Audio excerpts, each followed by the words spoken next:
I wanted 50. That's what I said. He don't want no smoke, though. Oh, Lord. I called my man out. He don't want no smoke. He ducking smoke. It's cool. That's T.I. with his own son locked in a headlock, caught on camera at an NFL game, broadcast live for the whole world to see. And that wild moment, that's only the surface. The real chaos kicked off when he went head-to-head with 50 Cent. What started as a Versus-style challenge between two certified legends spiraled into something way darker and way more personal than anybody expected. What T.I. did next had the entire culture frozen in shock. This wasn't light banter. This was smoke that shook the whole scene. The rap world is blazing right now, and nobody saw this explosion coming. What looked like friendly competition turned into one of the most disrespectful, cutthroat beefs hip-hop has witnessed in years. Mothers got mentioned, wives got posted, sons got pulled into the mess. Group chats were on fire, legacies getting questioned in real time. It felt like nothing was off limits. And just when people thought these two were ready to drag this feud forever, I did the one thing nobody on this planet predicted. He reached out and apologized. But don't get it twisted, we're not jumping there yet. The road to that apology is packed with diss tracks, wiped social posts, family drama, and moments so reckless even seasoned rap veterans had to step back and shake their heads. And if you think the 50 Cent clash is where this story ends, think again. Because this story doesn't stop with 50. There's a whole other chapter involving T.I.'s own son, King Harris, and it got physical on camera in a way the internet still keeps replaying on loop. That clip spread fast, and people haven't stopped talking about it since. It wasn't just drama, it felt personal, messy, and way too public. Now, the roots of this smoke go all the way back to the early 2000s, when both Tip and 50 Cent were dominating the rap game from opposite ends of the country. I was holding down Atlanta, repping Bankhead with pride. 50 was coming out of Queens, standing tall for South Jamaica. Both had real street backgrounds, not something cooked up in a studio booth for marketing. For a long time, it looked like there was mutual respect. They crossed paths at award shows, festivals, big industry events. No open shots, no public beef. But under that calm surface, the pressure was building like a pot ready to explode. That's what happens when two alpha personalities move in the same space. Both see themselves as the leader. Neither one is wired to stand in the shadows. In a business where your status gets judged daily, album sales, features, influence, numbers, the question of who ranks higher never really goes away. It just hangs there, heavy, waiting for the right moment to strike. Then came the Versus era, when the culture was hungry for legendary showdowns. T.I. claimed that during a TV promo run in Los Angeles, he and 50 Cent made a quiet agreement behind the scenes. According to Tip, the plan was simple. He would throw out the public challenge, 50 would step up and accept, and the fans would get the epic face-off they'd been craving. But nothing about this situation stayed simple for long. Fans had been starving to see two catalogs packed with straight anthems go hit for hit on a stage built for that kind of lyrical warfare. The setup was perfect, the culture was ready, but when it was time for 50 to stand on that agreement, according to T.I., everything went quiet. No response, no public acceptance, just silence. You are embarrassing yourself and your family. You embarrassing yourself. You are embarrassing yourself. And in this industry, when a man you expected to stand 10 toes with you suddenly disappears, that's not just disappointment, that's a straight-up code violation. By February 6th and 7th of 2026, T.I. wasn't holding anything back. He pulled up on the Nightcap podcast with Shannon Sharp and Ocho Cinco, and what he said wasn't slick talk or subtle shade. It was a direct call-out, loud and clear. You could hear the frustration in his voice. This wasn't random energy. This was built-up tension finally boiling over. He made it sound like he'd been waiting on this moment, ready to let it fly. That clip spread across every timeline within hours. I wasn't whispering behind closed doors. He was on a nationally watched platform telling the world that Curtis Jackson was dodging the smoke. And when something like that hits the internet, it doesn't just fade away, it sparks reactions fast. Now, if you know anything about 50 Cent, you already know he doesn't ignore public challenges. He responds, and he responds quick. Almost instantly, he jumped on Instagram, posting clips from T.I.'s old court appearances and sharing a PSA-style meme. Instead of agreeing to Versus, he flipped the script and joked about doing a stay-away challenge, basically saying they should keep their distance. That wasn't just a reply. That was a calculated shot, delivered where everyone could see it.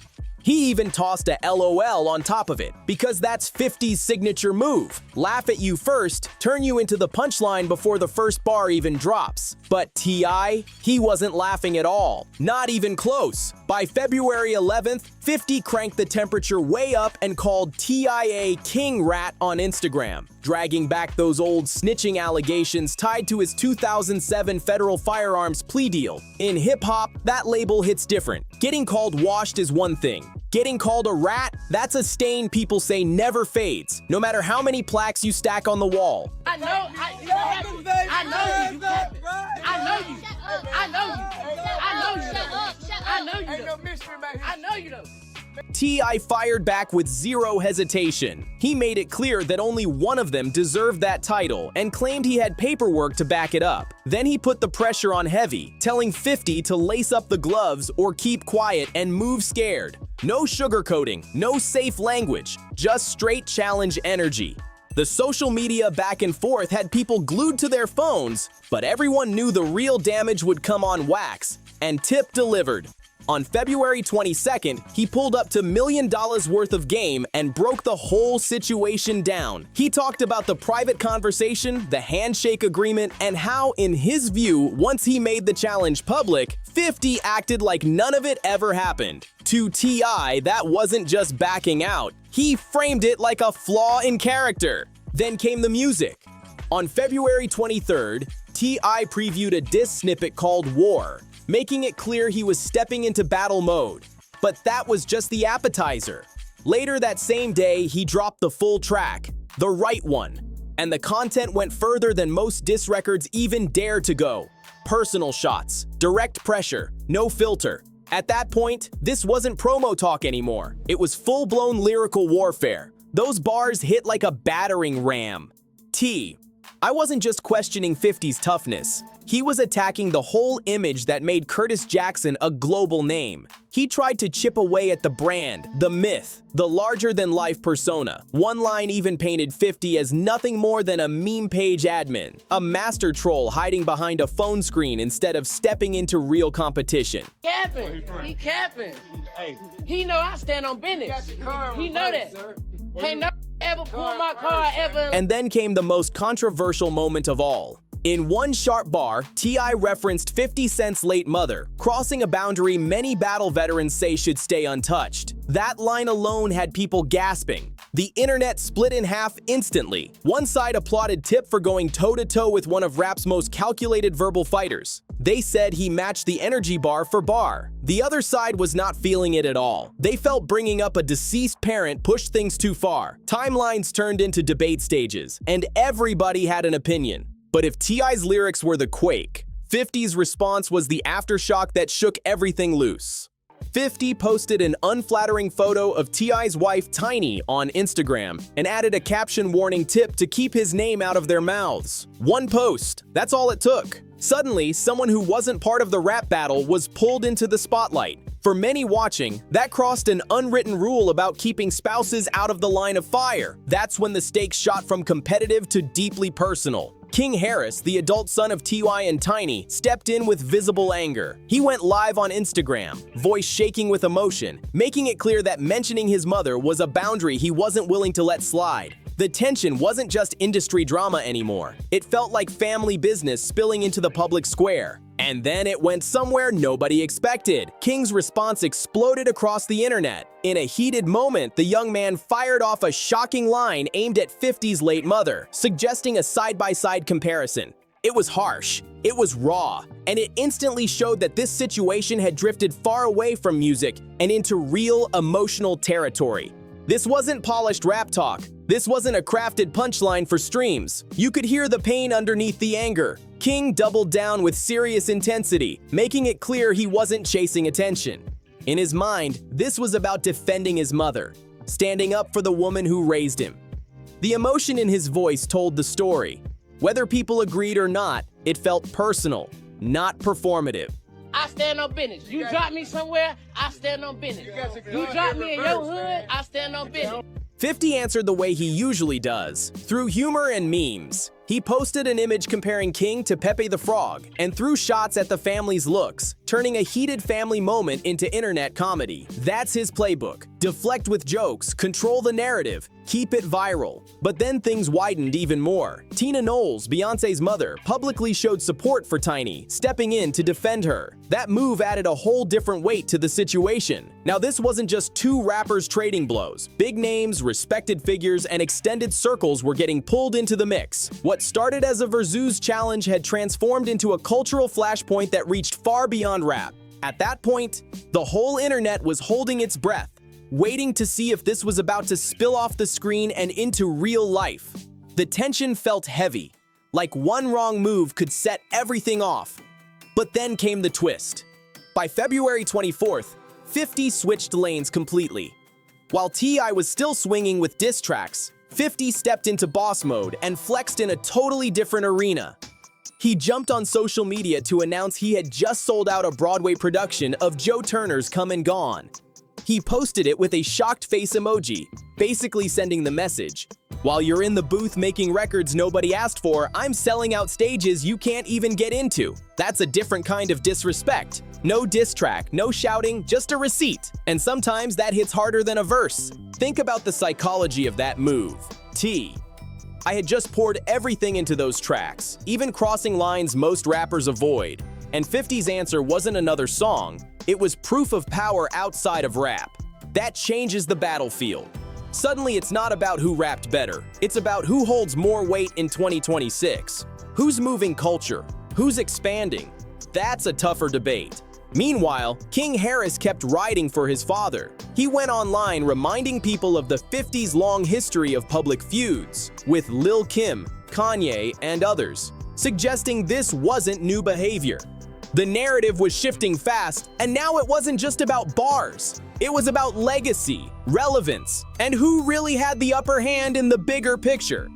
King painted 50 as a career antagonist, someone who sparks drama for entertainment, not principle. The image being pushed was clear. A man who turns his massive platform into a weapon, aiming it at whoever's trending that week. But then February 25th, 2026 hit, and the whole script flipped overnight. No warning, no speech, no caption explaining anything. 50 Cent wiped every single T.I.-related post off his Instagram. Every meme, every troll, every clapback, gone. Deleted like the beef never happened. The timeline turned into a full investigation mode. People were zooming in, refreshing pages, asking questions. Was this a white flag? Was he plotting something bigger? Did lawyers step in? Or was there a behind-the-scenes conversation the public wasn't cleared to hear? Because let's be honest, 50 isn't known for backing down. This is the same man who went head-to-head with Ja Rule, Rick Ross, Floyd Mayweather, and kept smiling through every round. His brand is built on pressure and escalation, not silent exits. So for him to suddenly erase proof of a battle he was actively fueling just hours earlier, that shocked the culture. It wasn't just unexpected, it was suspicious. And here's where the story takes the turn that brought you here. Sources connected to both sides started whispering that T.I. made a move nobody predicted. After days of brutal verbal shots, diss tracks mentioning mothers, wives, even children, after memes that reduced grown men to punchlines, Tip reportedly reached out directly to 50's camp. Not through Instagram, not through the press, no middlemen playing messenger. Straight communication, behind closed doors. That kind of move changes everything. Because when public enemies suddenly go private, you know something serious just happened. Phone to phone, no screenshots, no live streams. And according to people close to the situation, the tone was completely different from the man who'd been talking about war and smoke for weeks. The word that keeps popping up in every version of that call is simple: apology. Now wait, not the begging on your knees type that would crush a reputation in the streets. Not that. This was described as a calculated grown man acknowledgement that things had gone way too far. Lines had been crossed on both sides. Mothers, living and deceased, had been pulled into a clash between two men with decades of history and influence. And when you step back and look at it, that kind of damage doesn't just hit one person, it spreads. Tight. I had made it clear during the feud that his respect for 50 was gone. He said it publicly. said he wouldn't even share a stage with him. But there's a big difference between losing respect for someone's actions and wanting a war that swallows everything around it. Those are two very different roads, and T.I. is not new to pressure. This is a man who has navigated federal cases, served time, rebuilt his image, and revived his career more than once. So if he decided to shift the energy, that wasn't random. Word is he realized this fire wasn't just aimed at 50 anymore. It was spreading toward King, toward Tiny, toward extended family, toward legacy. And once family gets pulled in deep, the cost of pride starts looking way too expensive. Associates were getting pulled into the blast zone too. And for a man who built his image on protecting his circle, that changes the math fast. Pride hits different when your people start catching heat. The timeline of 50's mass deletion lines up perfectly with that behind-the-scenes call. Think about it. If you're 50 and the same guy who's been firing at you for weeks suddenly extends an olive branch, you don't answer with another meme. You clear the field. You wipe the board. You make space for whatever comes next. Peace, business, or at least a pause in the chaos. And since February 25th, not a single public shot from either side. That silence speaks loud. These are two men who were posting multiple times a day, trading jabs in real time. Then suddenly, nothing. No slick captions, no indirects. Just quiet. In a battle that loud, that kind of silence is impossible to ignore. Now let's be honest, the skeptics are already talking. T.I.'s so-called swan song album, Kill the King, is right around the corner. Some people believe this whole saga, from the Versus challenge to the diss tracks to the reported apology, could have been a perfectly timed rollout, a strategic storm to put Tip right back in the center of the conversation when he needs maximum attention. Fans clocked the timing quick. The moment he announces his final album, boom, a headline-grabbing clash with 50 appears out of nowhere. That's not a small coincidence. And real talk, the music industry has a long history of dramatic rivalries boosting streams and sales. Manufactured tension isn't new, and T.I. is sharp enough to understand how controversy can turn into currency if it's played right. And T.I. is seasoned enough to understand exactly how the machine works. Every headline, every trending clip, every heated argument in the comments section. That's free promotion for an album that hasn't even dropped yet. Controversy keeps your name circulating. Debate keeps the algorithm fed. Whether the apology was heartfelt or strategic, one thing is clear. It happened. And that move meant something.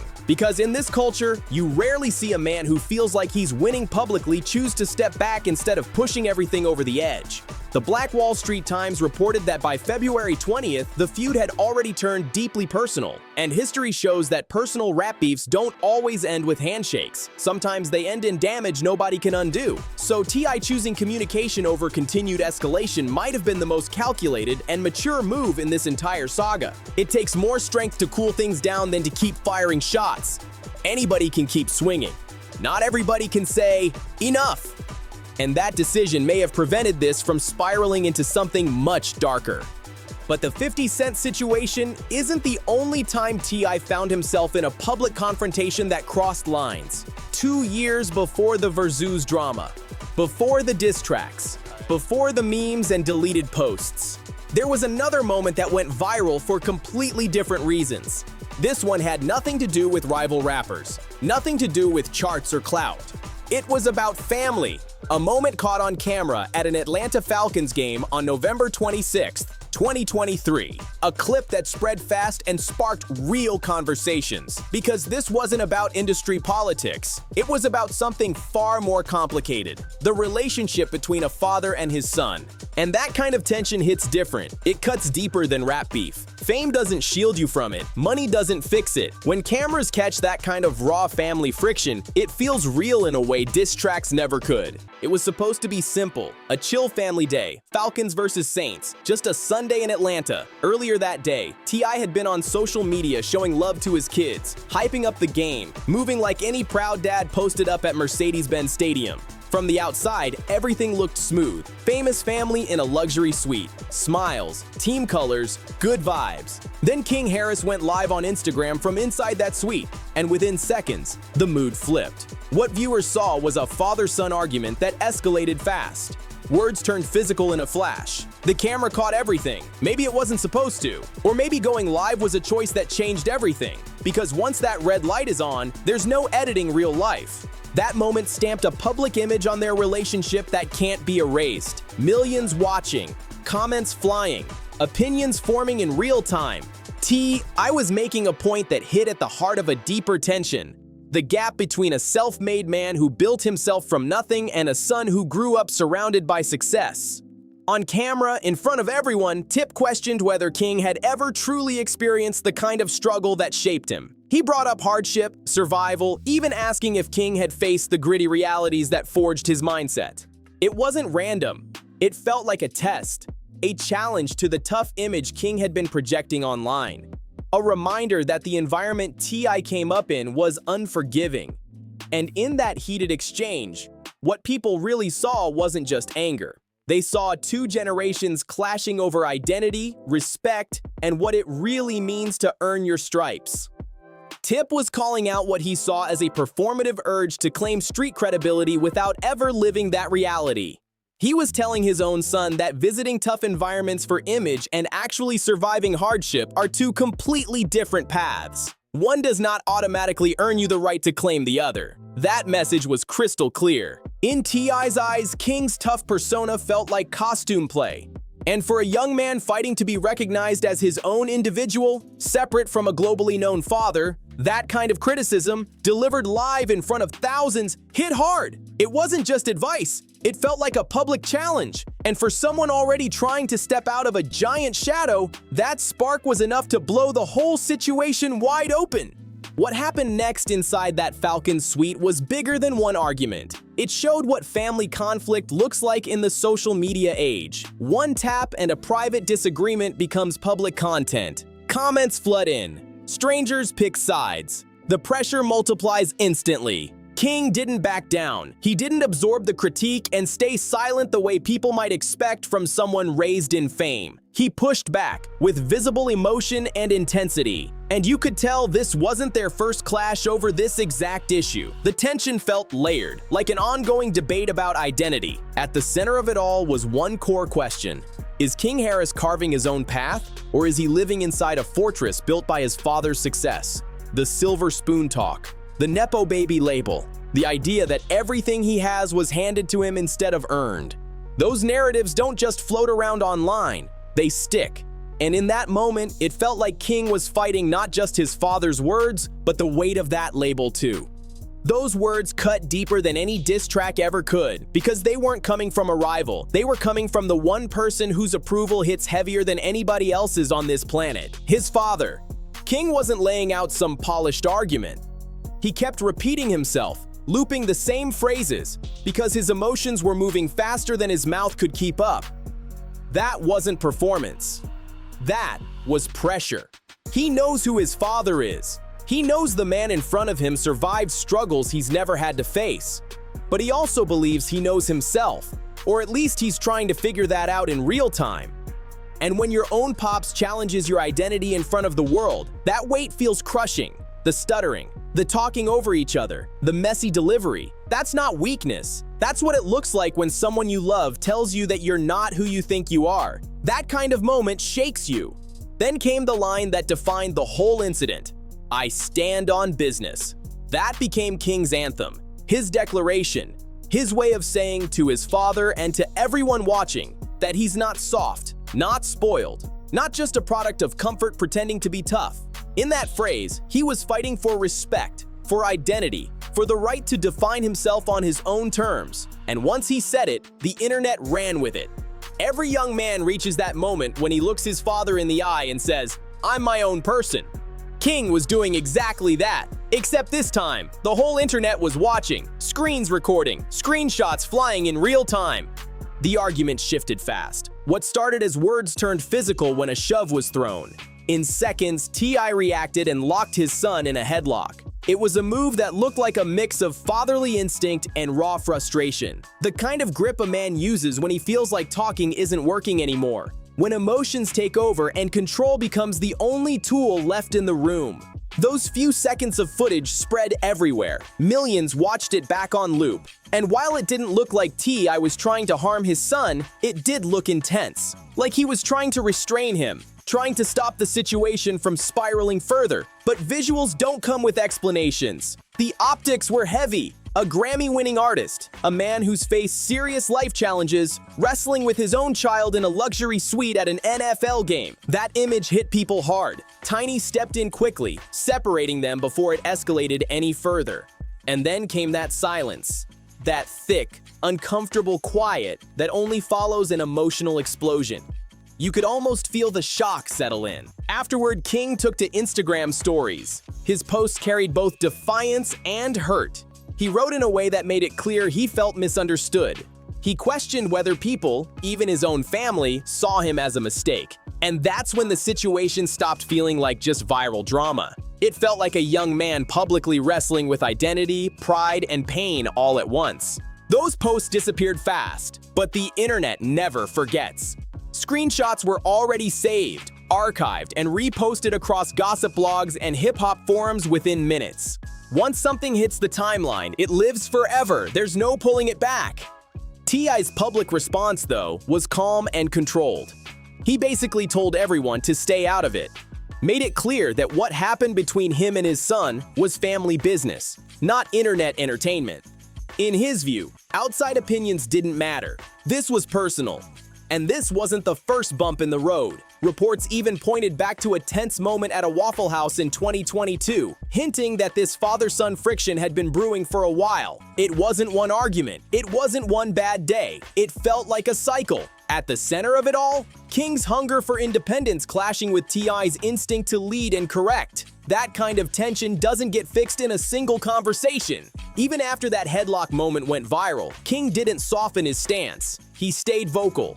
Kept insisting his toughness was real, kept rejecting any label that painted him as sheltered or manufactured. He wasn't backing down, even after the world saw him restrained by his own father on camera. That repetition says a lot. That refusal to give even an inch, it shows where his mindset was. This wasn't just about proving he was tough. It was about identity, about carving out space as his own man instead of being constantly compared to a blueprint drawn by someone who survived a completely different reality.